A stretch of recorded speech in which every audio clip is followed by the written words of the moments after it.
Hello, good morning, everyone. I'm Celeste. I'm the outgoing MACA president. Before we get started, I just wanted to share some research and development grant opportunities that are available to our membership. Welcome. We're all happy to have you today for our virtual 2021 conference. So some available grants for our membership include a few different opportunities. We have a COVID-19 emergency grant that is still available. So for any writing centers that have been affected by COVID-19, which is, I'm sure many of us, all of us in some way, this grant provides funding for staffing, for administrative support, for purchasing materials or one-time tech purchases, and for seed money for research projects. And we also, that grant is up to $1,000. So we encourage you to apply if you are a center that is in need.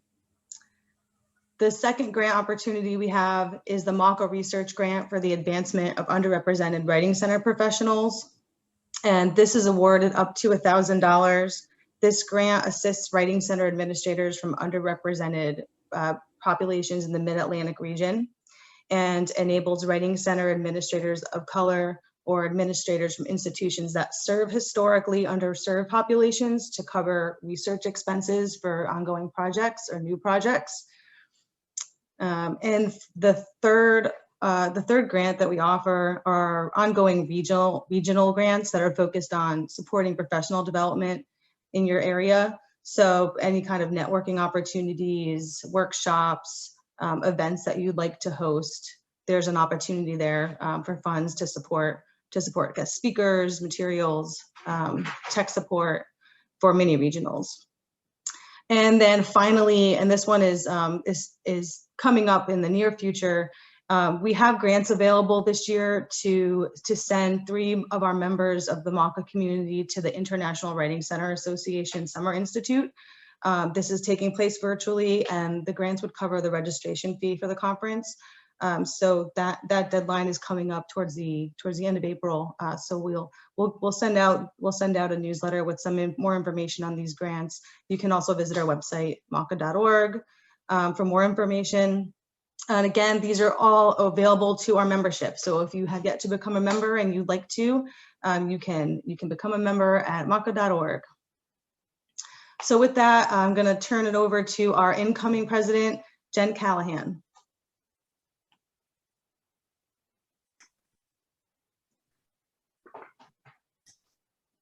Good morning, everybody.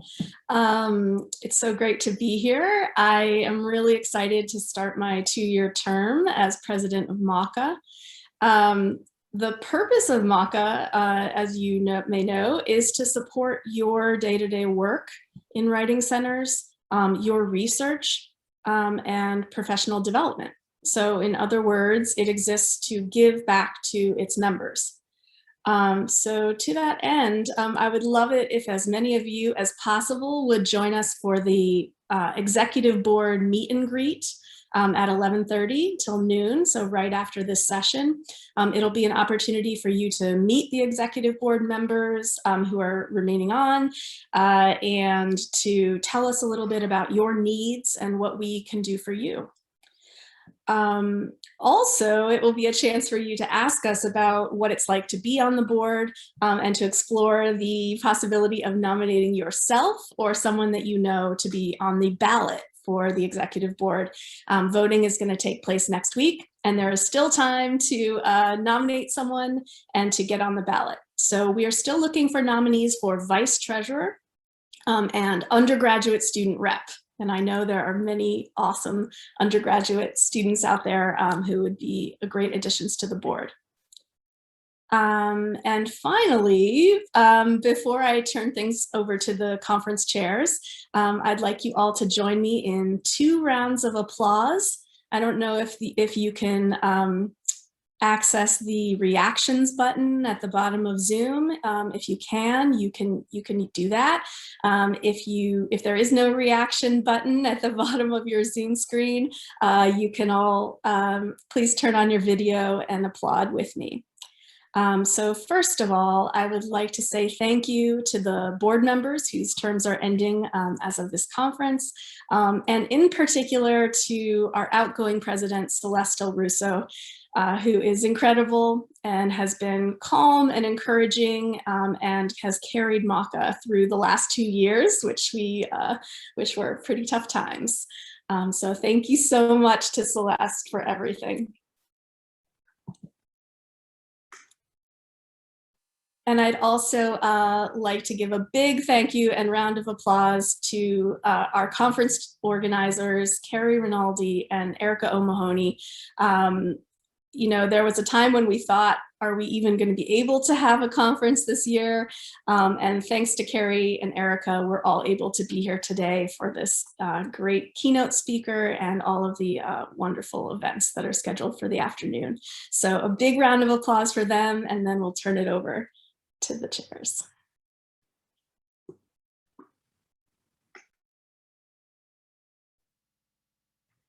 Thank you, future Madam President. All right. Welcome to the conference, everyone. My name is Erica, and joining me is my co-chair, Kerry. We are excited to have you all spend some time with us today to discuss the importance of access and equity in our centers. This year has been a difficult one for many of us, and so we are thankful that so many of you have decided to participate in our annual conference virtually and on a Friday, no less. Before we introduce the keynote speaker, we would like to review some information to help you navigate the conference and this keynote space. Today's schedule is available on the conference site and in the program. After the keynote is a lunch break meet and greet with the board, followed by the concurrent synchronous sessions via Zoom. We have designated 1 p.m. to 3 p.m. for asynchronous sessions, dedicated time for you to watch, listen, and engage with asynchronous sessions on the site. You can leave questions and comments for the presenters under each presentation. You are not limited to viewing these sessions today. They're going to be available on the site after the conference too. For this keynote, as an attendee, your mics and cameras are obviously off, but we welcome you to converse with each other and engage with the talk via the chat box. We will have a Q&A period following the keynote. If you would like to submit a question, you can do so at any time using the Q&A box, which you can find in the bottom bar of your Zoom window. Today's keynote and all synchronous sessions are closed captioned. To enable closed captioning, select the CC button on the bottom toolbar of your Zoom window. A transcript for the talk is also available on the conference site. And now onto our theme. The MACA 2021 conference aims to explore how the disruption of COVID-19 has shaped our ideas of access and equity in the Writing Center.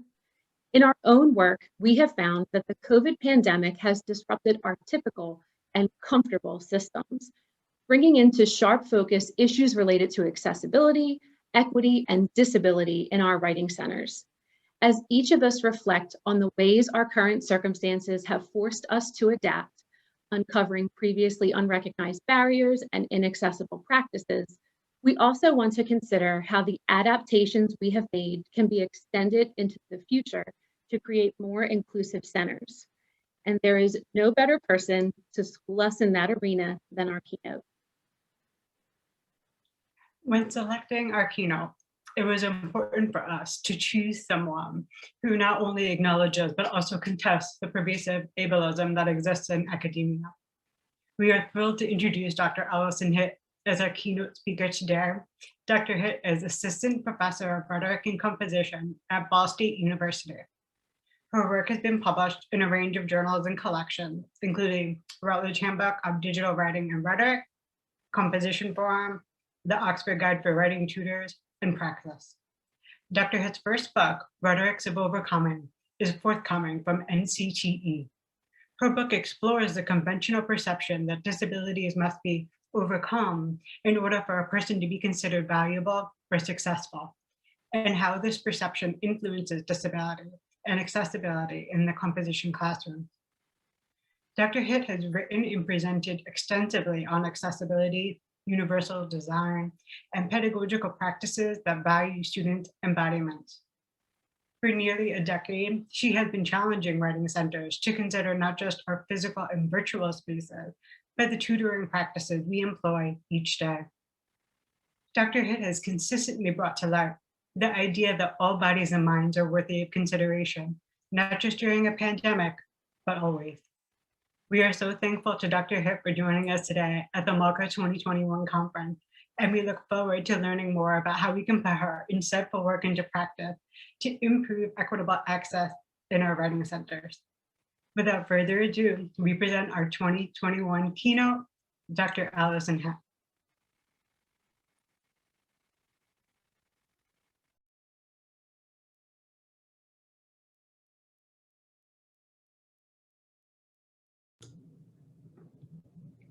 Good morning, everyone.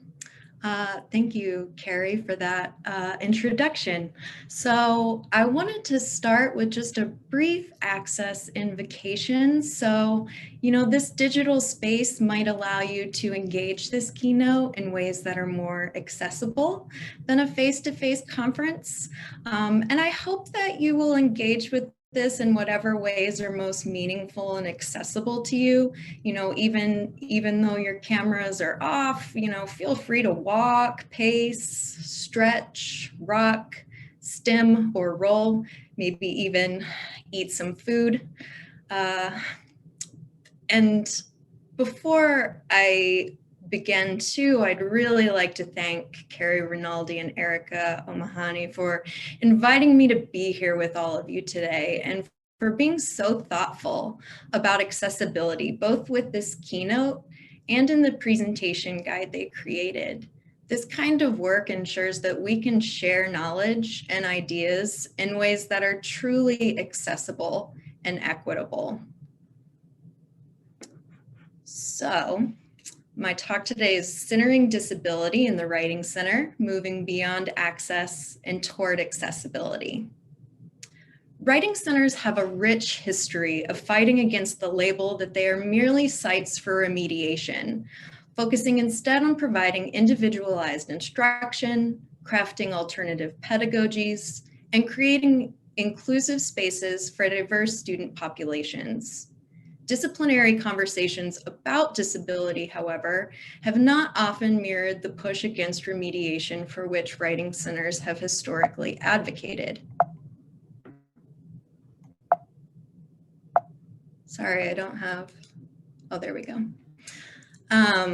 So in the introduction to the edited collection, Writing Centers and Disability, Rebecca Day Babcock and Sharifa Daniels explained that, quote, even though writing centers have always had transformative and inclusive agendas and good intentions, there is often a disconnectedness between theoretical and policy announcements about disability and the practical implementation of such policies. So I'm here today to talk about what it means to design writing center environments that are accessible and equitable, rather than simply accommodating of difference. There's a lot of disciplinary anxiety about disability and that folks really want to help disabled students, but don't necessarily know how, which to me illustrates a need for adopting disability studies approaches to accessibility and talking with students about their needs.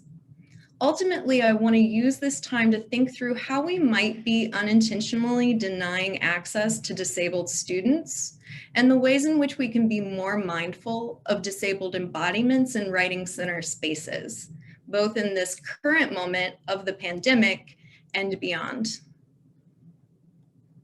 So the possibilities of disability studies. I want to start by addressing these possibilities as a lens for developing more equitable and accessible practices that recognize the value of disabled embodiments and are grounded in the material needs of disabled student writers.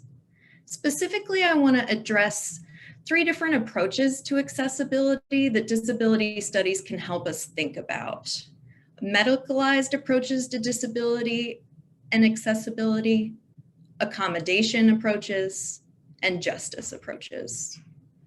Disability studies emerged as a discipline in the early 1990s. Many point to Simi Linton's Claiming Disability as the first disability studies text. It was influenced by disability rights activism and in response to academic and medical discourses of disability as deficit.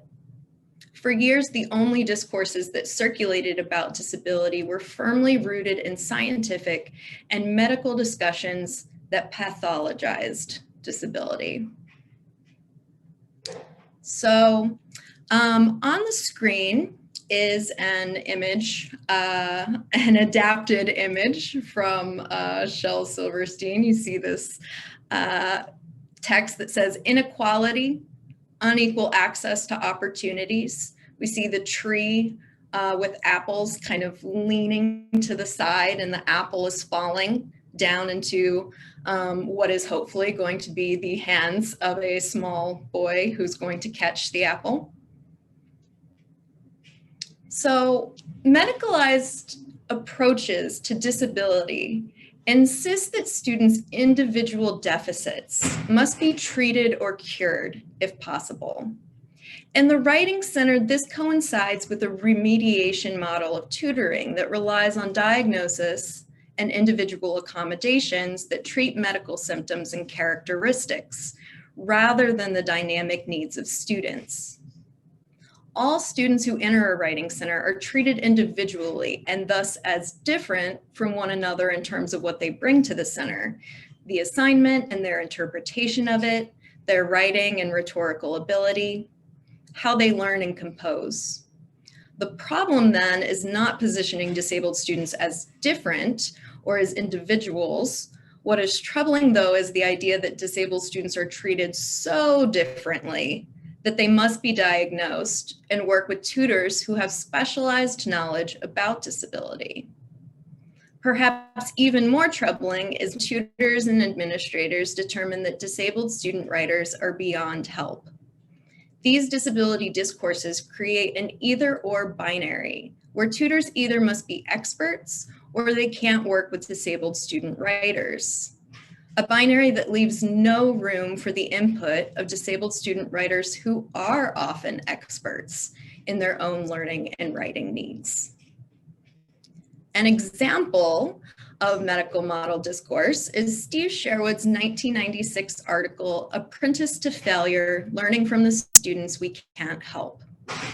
In a reflection of a failed session, he writes, quote, I had no training in helping students cope with learning disabilities, much less with the effects of a severe brain injury. He concluded that we will continue to encounter learning disabled students who, despite our best efforts, we can't help. Sherwood argues that tutors are not trained for working with learning disabled students, and that writing centers are not designed to help them. Disability studies scholar Tanya Tichkowski describes this as a you can't accommodate everybody attitude in higher education that deems specific bodies naturally a problem for some spaces. This example clearly positions disabled student writers as beyond the responsibility of writing centers, which isn't unusual for scholarship from this time or for cultural understandings of disability at this time.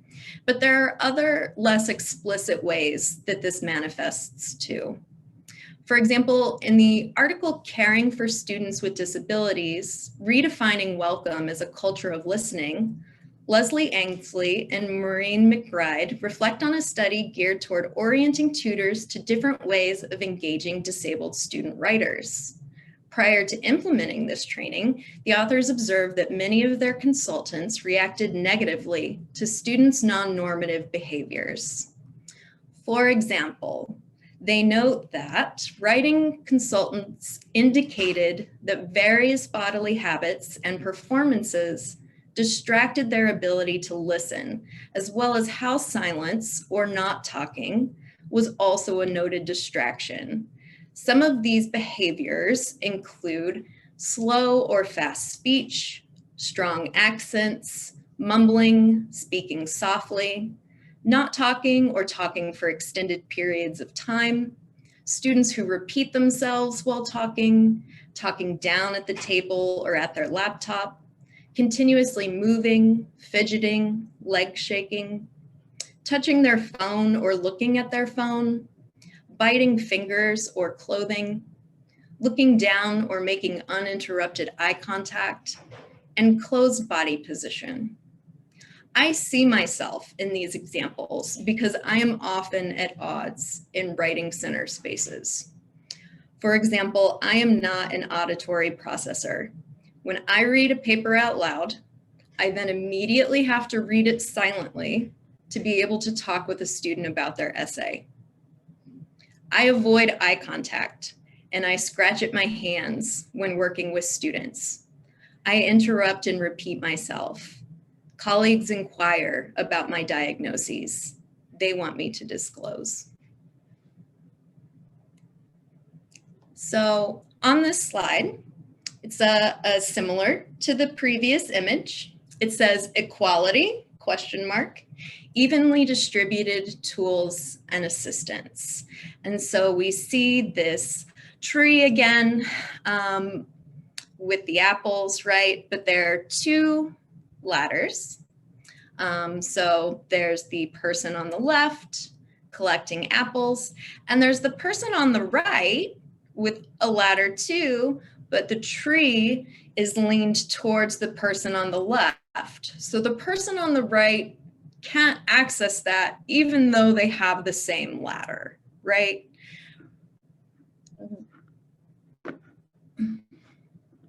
So this is equality, opening your doors to everyone in a writing center. Writing center consultants must be willing and equipped to support a range of students from first year to graduate students, non-native speakers, disabled students, and sometimes even faculty. However, providing access to a space does not mean that the space is accessible or equitable. So here we have an image of equity, and this slide reads equity, custom tools that identify and address inequality. And so now we see on the right, this person has a taller ladder so that they can actually reach the apples, right? Custom tools. And I want to suggest that equity is similar to accommodation approaches. So an accommodation approach to accessibility attempts to meet students' needs by adapting tutoring or consulting practices based on an individual's disability diagnosis. In theory, accommodations operate within social models of disability that position disability as a social construction and identify physical and social spaces as the issue. However, accommodation approaches to accessibility hold many deep-rooted medicalized attitudes and assumptions about disability, largely through an insistence on diagnostic labeling. This impairment-specific approach focuses on diagnostic categories and, according to Shannon Walters, quote, may limit students and teachers to consider specific disabilities and specific solutions instead of encouraging more comprehensive understandings of disability and ability as contingent bodily states affected by time, space, and a range of fluid contexts. A reliance on accommodations in higher education as the sole means of providing accessibility ignores more critical discussions and understandings of disability and thus accessibility. It is a well-intentioned approach that seeks to meet students' needs, yet still positions disability as something different that is specific to individual students who are then responsible for overcoming those differences.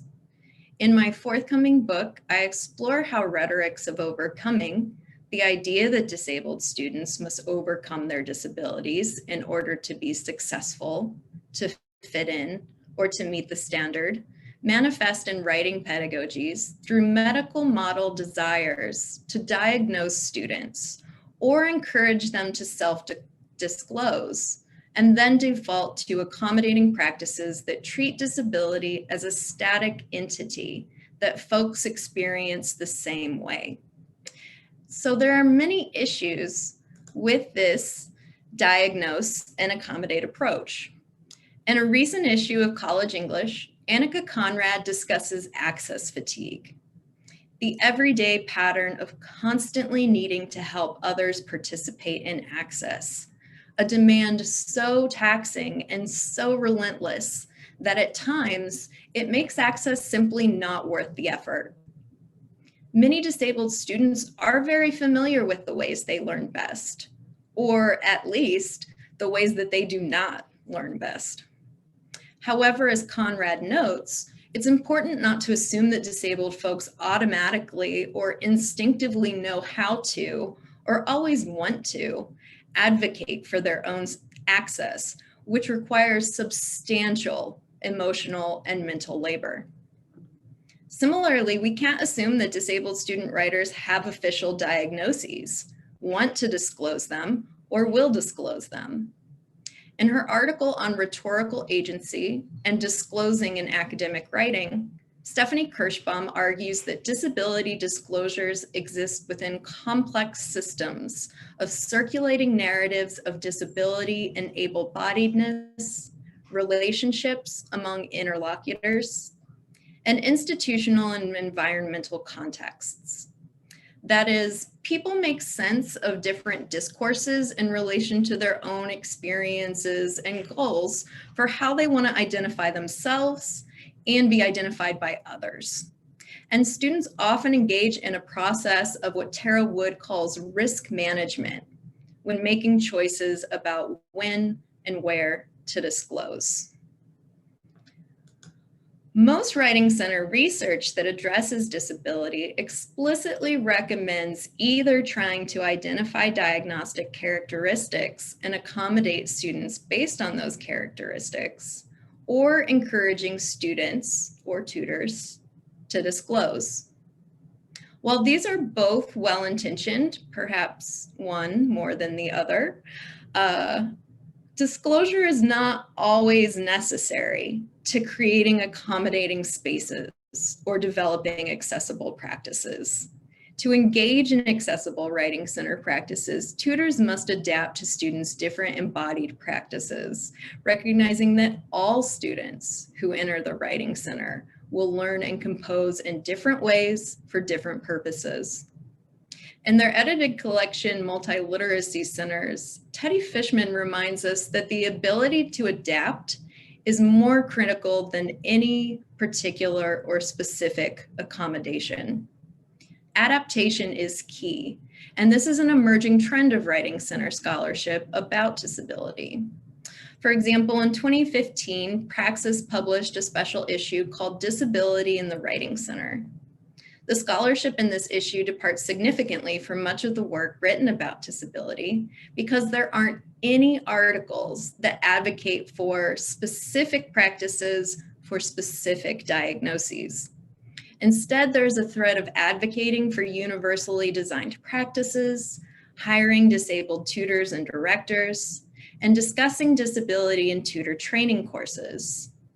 Many of the contributors to this special issue push on demands for diagnosis and disclosure within the Writing Center, including Carrie Rinaldi.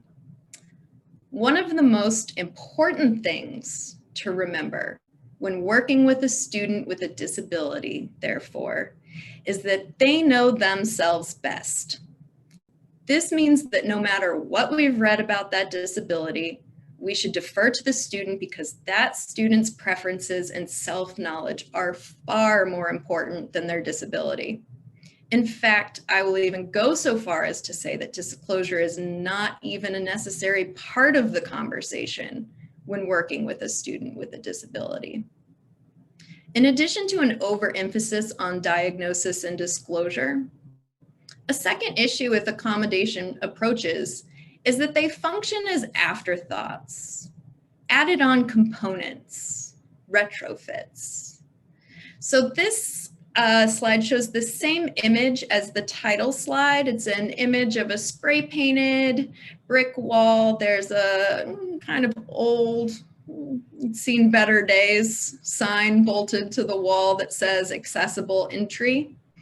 I don't necessarily know that this is at the back of a building necessarily, right? But the sign indicates that it is probably the only accessible entry available, because if they all were, why would we need to label them? A retrofit is an added on component of an already existing structure. In his work on disability rhetoric and academic ableism, Jay Dolmage has discussed retrofits in terms of accessible entrances that are built into the backs of buildings. But he's extended this concept to pedagogical environments and the process of accommodations. That is, instead of working toward developing more accessible curricula, accommodations retrofit pre-existing spaces and practices. Folks may not think of disability until presented with an accommodations letter that makes visible both disability and the inaccessible practices of that pedagogical environment. I want to pause here and note that retrofitting isn't always negative. Sometimes it's a necessity, and we saw that with the onset of the global pandemic.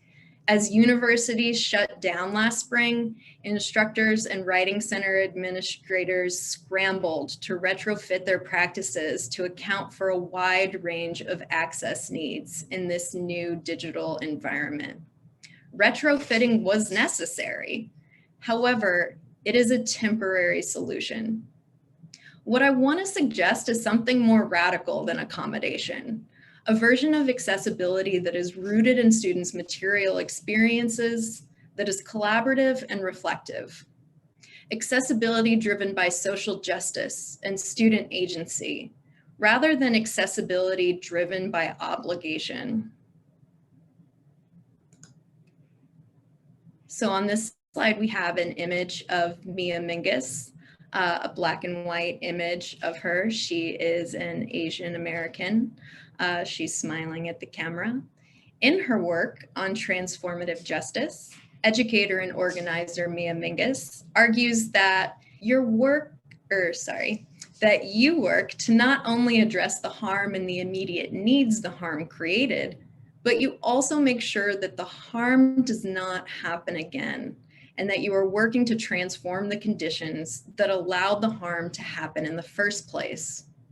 Ensuring accessibility is important, but just as important is transforming the systems that create inaccessibility.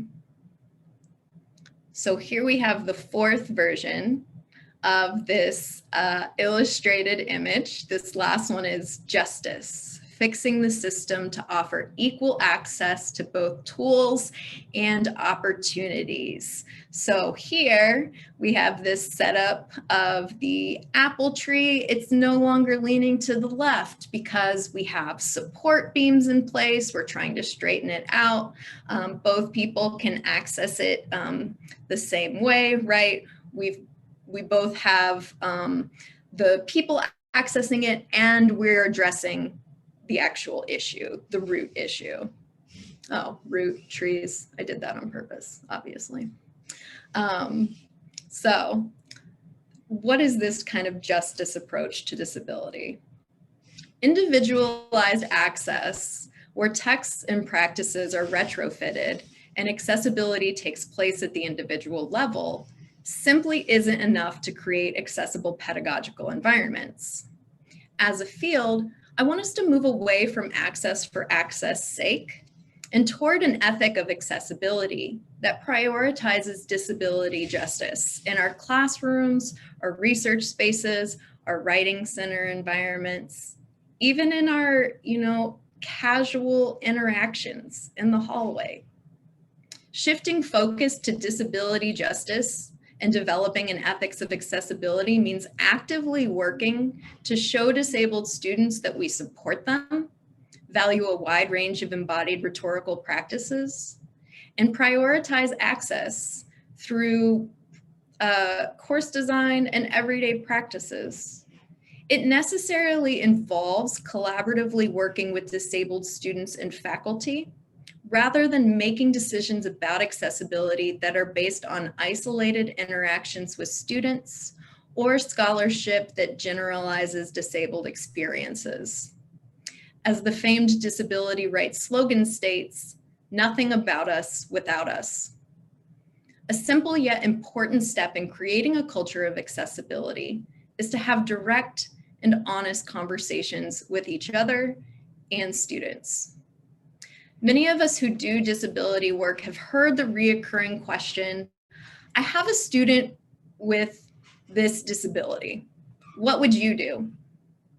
It's one of those well-intentioned questions from somebody who really wants to make sure that they meet their students' needs, especially in ways that are neither outdated nor offensive. I want to suggest that this is the wrong question, though. How might the answer change if it was reframed as a question for students? What do you need? I want to be clear, though, that inviting students to share their experiences itself does nothing if we do not have a plan for what to do with this information. This is another quote from Mia Mingus, who writes, "It is not enough to just make sure that we can get into the room or that the conversation is translated or that we can access the materials. And it is not enough for us to simply get to share what's important to us, though I know that many times we don't even get to share that.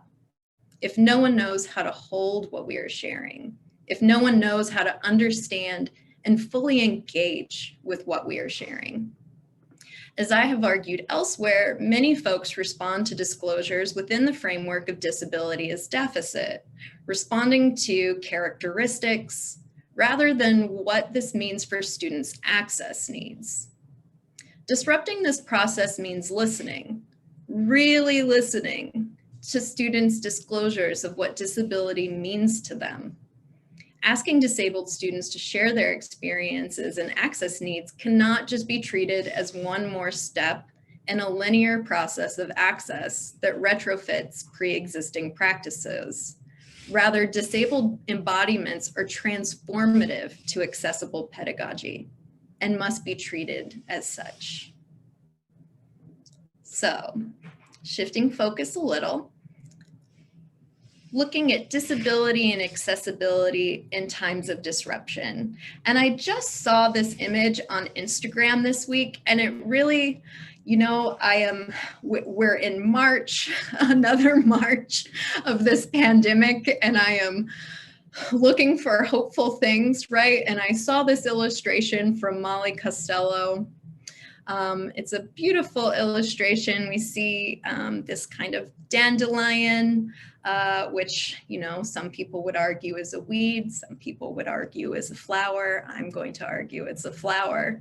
And we have people reaching up, people on the flowers. We see those little, what are those little dandelion puffs called, right? They're floating in the air, and the text says, "Crisis expands our imaginations around what is possible." Over the years, I have found that most folks are on board with disability accessibility, at least in theory. But what does it look like in practice?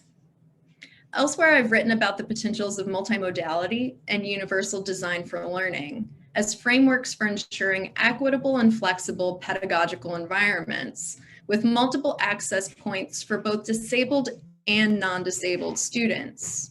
Unlike a retrofit, universal design emphasizes attending to disability and accessibility from the start. And while the universal in universal design might suggest otherwise, designing accessible environments must always account for the specific context of a writing center, who it serves, the layout of the space, the practices that staff and institutions can support, etc. With that said, I'm going to suggest 3 main practices that can help not just accommodate disabled students, but actively invite and value the expertise and knowledges that disabled students bring to the Writing Center. These 3 ideas are conducting an accessibility audit, developing an accessibility statement or revising a center's mission or vision statement, and redesigning tutor training. So let me start with accessibility audits. And on this slide is an image. I'm just kind of a nerd, but I found this image of, or this document rather, of an architectural barrier survey from Syracuse from fall 1969.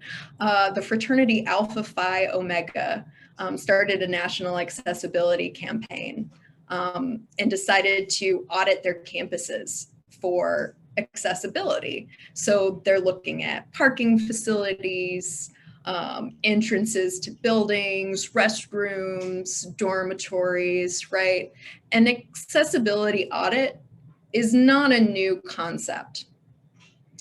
And if nothing else, this pandemic has really forced us to face the inaccessibility of our institutional spaces and practices.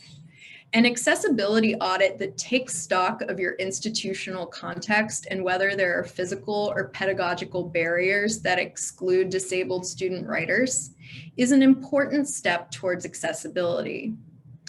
Even in 1990, Nancy Grimm was advocating for accessibility audits.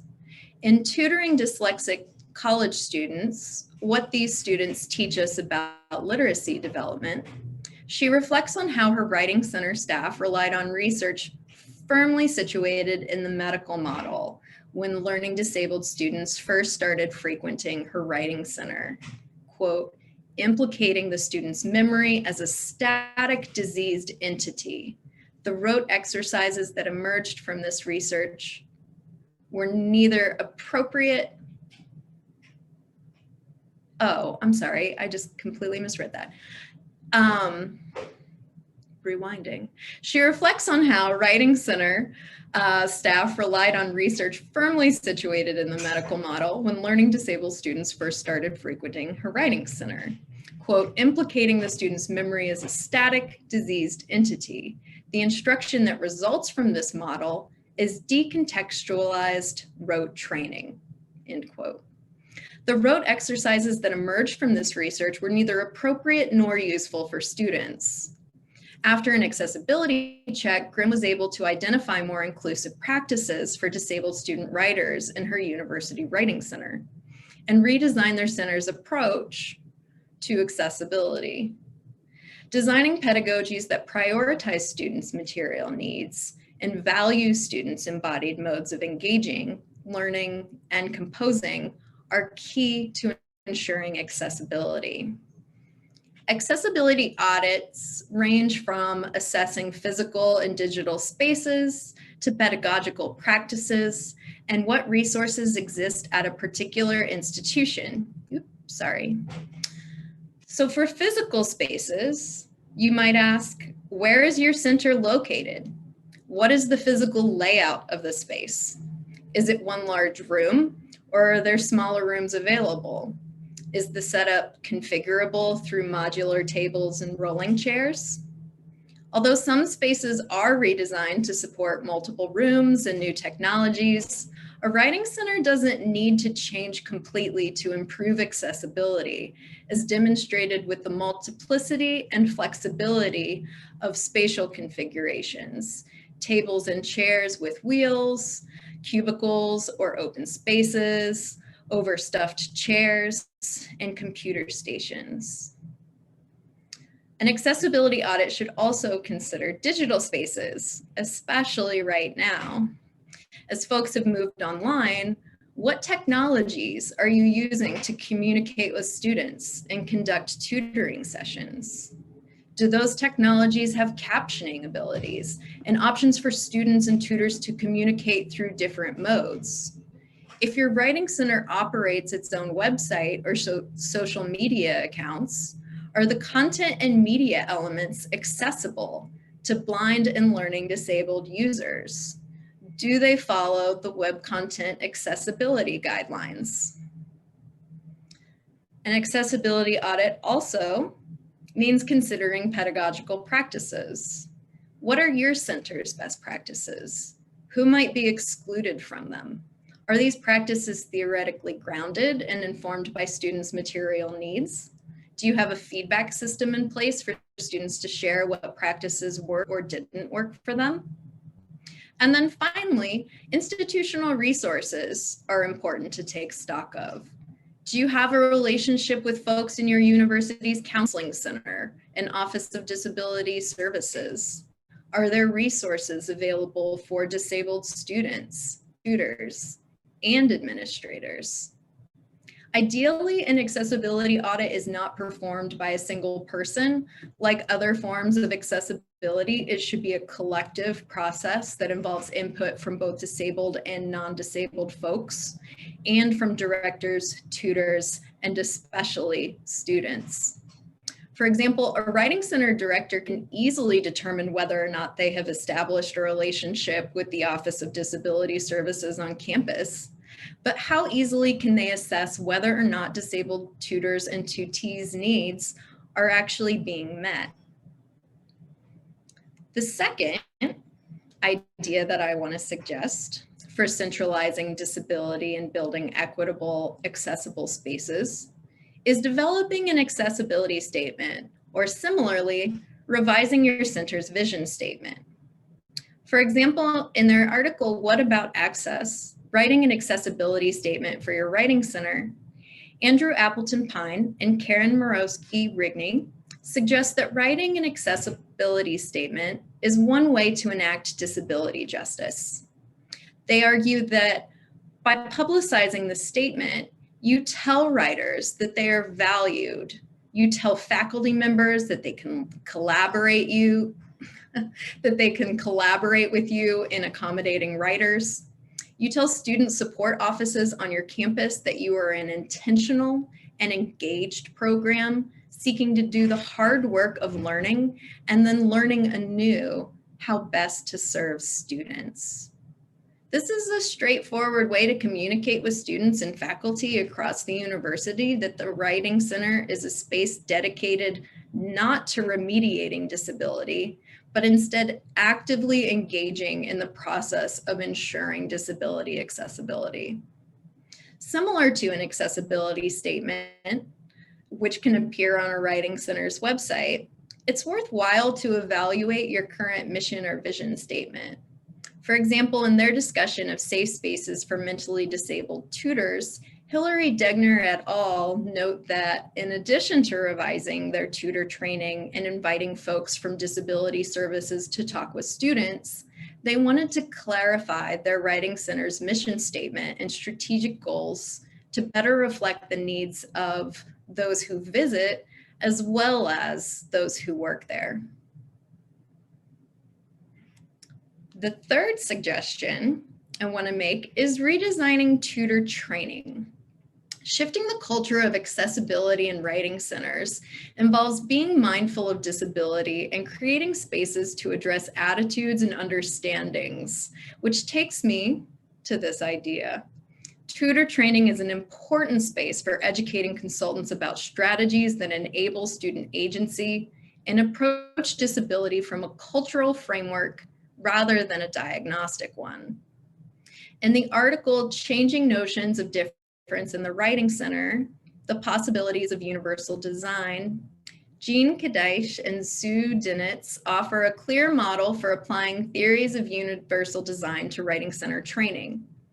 Responding to tutors' negative reactions toward learning disabled students, they decide to redirect tutor training, changing their approach to diversity from a focus on difference to a focus on identity. By recruiting more diverse tutors, assigning readings that address multiple perspectives, and requiring their tutors to reflect on everyday practice.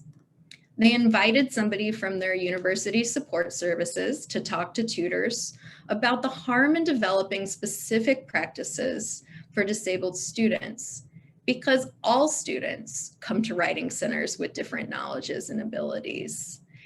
And even students with the same diagnoses come to writing centers with different knowledges and abilities. This may seem kind of counterintuitive for writing center pedagogies that are so focused on individualized instruction, but the authors use the principles of universal design to outline a pedagogy that is flexible, collaborative, and accessible. They advocate for adjusting our assumptions about students' abilities and reposition disability through a social theoretical lens that allows them to do more local, reflective work without overgeneralizing disabled experiences. And although I think this article makes the clearest case for paying attention to universal design and collaborating with institutional disability support services when considering accessible practices, others have also advocated for this, such as Chris Hamill and Beth Hewitt. Partnering with disability support services encourages us to rethink disability and accessibility in order to create more inclusive spaces and tutoring practices. In a 2009 survey on the invisible work of writing centers, non-tutoring work, related to resources and services, publications, research and assessment, and collaboration with other academic units, Becky Jackson and Jackie Gruch McKinney report that 38%, which is 54 of 141, of the institutions they surveyed collaborated with their institution's Office of Disability Services. This integration of disability studies and collaboration with disability support services charts a more inclusive path for writing center practice that push against the natural exclusion of disability within academia. Educating consultants about both accessible writing center strategies and disability culture allows for a student-centered practice that moves beyond accommodations that are based on one-dimensional, static understandings of disability. And while there are, of course, many more than just these three ideas, accessibility audits, accessibility statements, and tutor training, they're a start. And I hope that some of you might be willing to share how you have attended to disability accessibility within your own writing spaces during Q&A. So, accessibility moving forward. I'm hesitant to use the phrase post-pandemic, one, because it's premature, and two, because of what many of us in the disability community have acknowledged repeatedly for the last year. There is no post-pandemic for many of us. Non-disabled folks have been disabled by the virus. We have lost so many lives. Folks in society are collectively experiencing trauma on an international scale. A return to normal excludes disabled folks who normal never accommodated in the first place. A return to normal would mean undoing the structural work that schools and workplaces have done to adapt to the unique needs of our situation. It has shined a light on access needs. And as folks have noted on Disability Twitter, the pandemic has made clear that this type of accommodation, this reimagining of what accessible communication, knowledge sharing, and collaboration can be, is actually possible. A return to normal for many of us is not only undesirable, but in some cases harmful.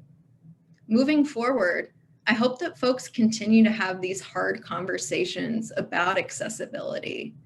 And I'd love to hear about the accessibility measures that you've implemented within your own writing centers, both before and because of the pandemic.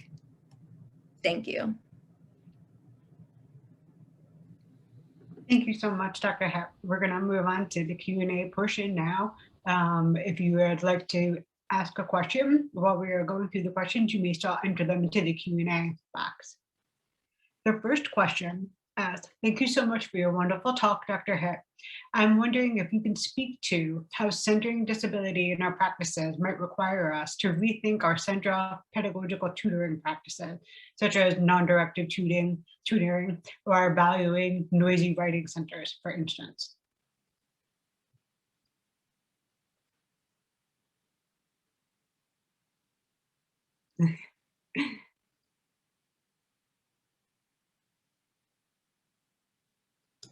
Oops, I accidentally muted myself. That was bound to happen, wasn't it? Thank you for this question. So I'm doing that thing that I just said that I do, where I have to quickly read to myself after hearing the question. Requires to rethink, i.e. non-directive tutors. Yeah, so there have been some folks who have, Rebecca Day Babcock has done a fair amount of work on tutoring with deaf populations. And she talks about how, non-directive tutoring is often an issue for folks with pragmatic impairments. I'm not sure where that question just went. Sorry, the question just went away from my screen. There is also a copy of it in the chat if you'd like to review it there. Oh, I was looking for that. Oh, I see. It's under answered now. Okay, let's just pretend like I've already answered it. No. So I think that there are a lot of different ways that we can do this, right? And one of those ways, the very first thing I would argue is starting with the question of like, how would you like to structure our time today? Something that they have at my university writing center, which I really appreciate, is just like this very simple laminated handout that includes different like low-key multimodal ways to engage. So, there are ideas about sketching, maybe doing visual outlines of ideas, right? Asking folks if they actually want to read a paper out loud, if that would be useful, right? Or if it might be more useful to talk through a text, which is something that Jackie Gritch McKinney wrote about in her article, The Late Age of Tutoring, New Media Matters. I said that backwards, but I also think about, there are different ways of, even if you are in a spot that is super noisy, right, that you might be able to maybe find a spot within that space, right, that's slightly more accessible. Or maybe, especially now that we are, online, which makes it sound like I'm from 1997, that maybe we can set up alternative ways beyond the space to engage, right? So that even if one person could be in a noisy space, they could mute themselves while the other person's talking, right? So I think those are a couple of different ways that we can think about, what are our pedagogical practices? What can we do differently with them? Thank you, Dr. Hitt. Our next question is, what can we do when we notice that our Disability Services Office uses a medicalized, pathologized approach to accommodating disabled students? Yeah, that is such a good question. So I have certainly noticed this at different institutions that I've been at, right?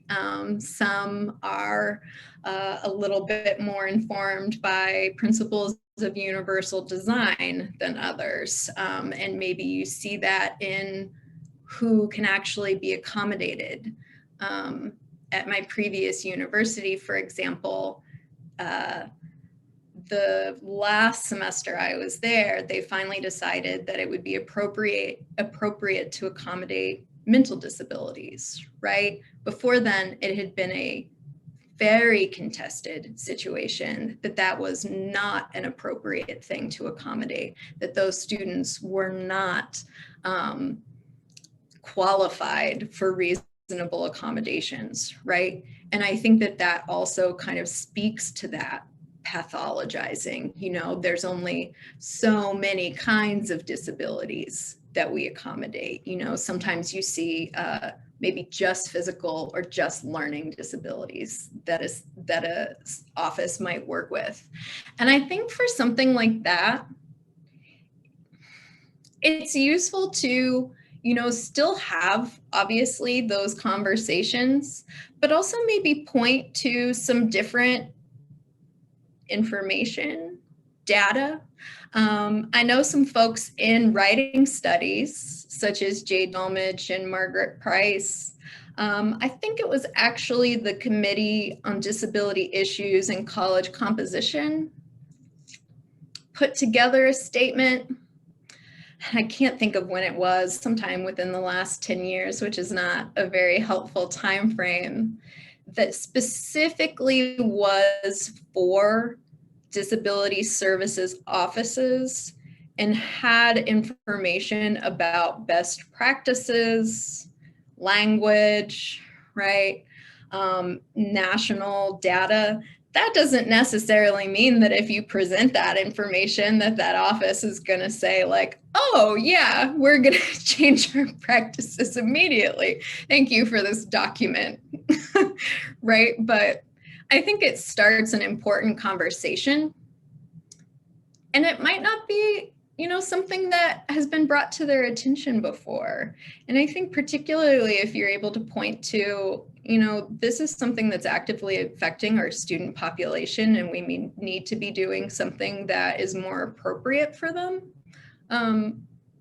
that's something that we should be trying to do, even pulling from, right, different disability services offices, right? Pointing to models and examples that we think are really useful because, right, as we all know, nobody likes being critiqued without having some solutions followed up, right? So I think it's worth pointing out, hey, maybe there are some issues here, and, here are some models, here are some ways that we're thinking about this. Maybe even here are some ways that faculty on our campus who do work in disability studies suggest that we should be framing this.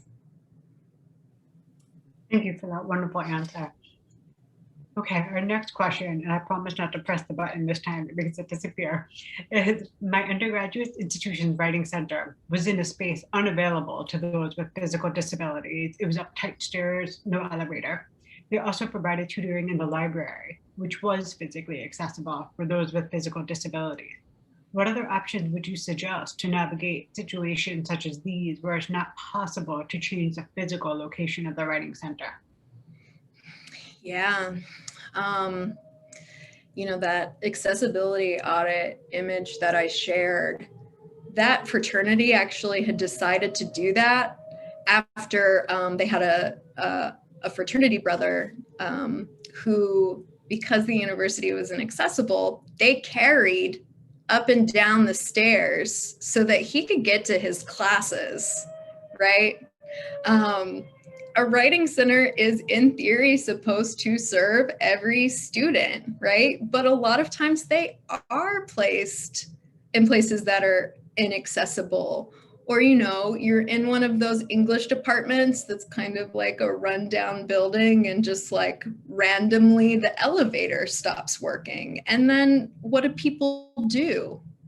I'll throw that back to you all. What do people do? No, I think,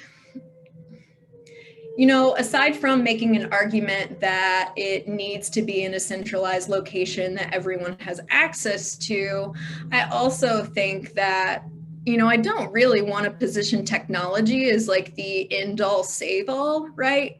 But I think that, like I said in my talk, that this situation has really showed us that we do have ways that we can accommodate students that we have previously said that we couldn't.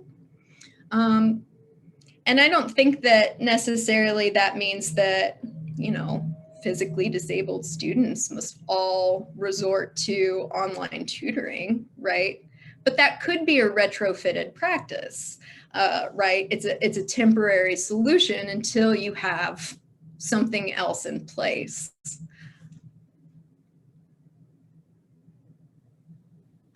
Thank you, Dr. Hitt. Our next question is from Kathleen Lyons, and she says, thank you, Dr. Hitt. I am currently teaching a tutor training course organized around the concept of accessibility. Our early conversations in class focused on defining accessibility. In what ways do you think we can enact access in intersectional ways that position disability at the of race, class, and gender? Yeah.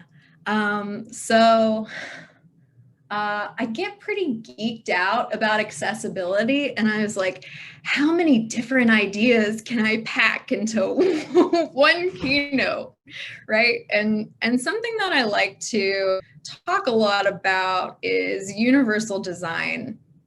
And, I mentioned that very briefly in this talk, and I mentioned, there is kind of this issue with the idea of universal, right? Because we know that we can't kind of like universally accommodate every single kind of embodied experience, identity, need with just, one set practice. But I think universal design really gives us an incredible framework for thinking about the intersecting ways that people experience the world, how they operate, how they learn and compose. And a lot of best practices that are related to universal design. So, for example, multiple means of engagement. You have, suggestions for allowing students to bring in material that's relevant to them, honoring the different ways that they act in a classroom, incorporating diverse materials, right, from people's, maybe their local communities. And if you've done reading about kind of like retention efforts, especially for Black male students, there's a lot of overlap in some of those ideas as there are in universal design, right? There's a lot of suggestions for bringing in people's kind of cultural and community knowledge. And I think, some people argue, I'm saying some people, maybe I would also like to argue this, is that disability itself is at this intersection of all these different identities, right? It doesn't matter what your gender is, what your race is, what your ethnic background is, religious background, age, right? All of these different factors. Disability affects everyone. And it can be a really useful way to think about, okay, if we design things for disabled populations, who else does that benefit, right? And I don't think that that should be, well, let's just hope that it benefits these other people. But I think it lays a really useful foundation for us to be able to kind of make those connections a lot more clearly. Because as a discipline, like disability studies very much is an intersectional discipline that's trying to pay attention to many, many different embodiments. Wonderful, thank you. We're just going to leave the Q&A box open for another minute. If you have any last questions you would like to submit, please do feel free.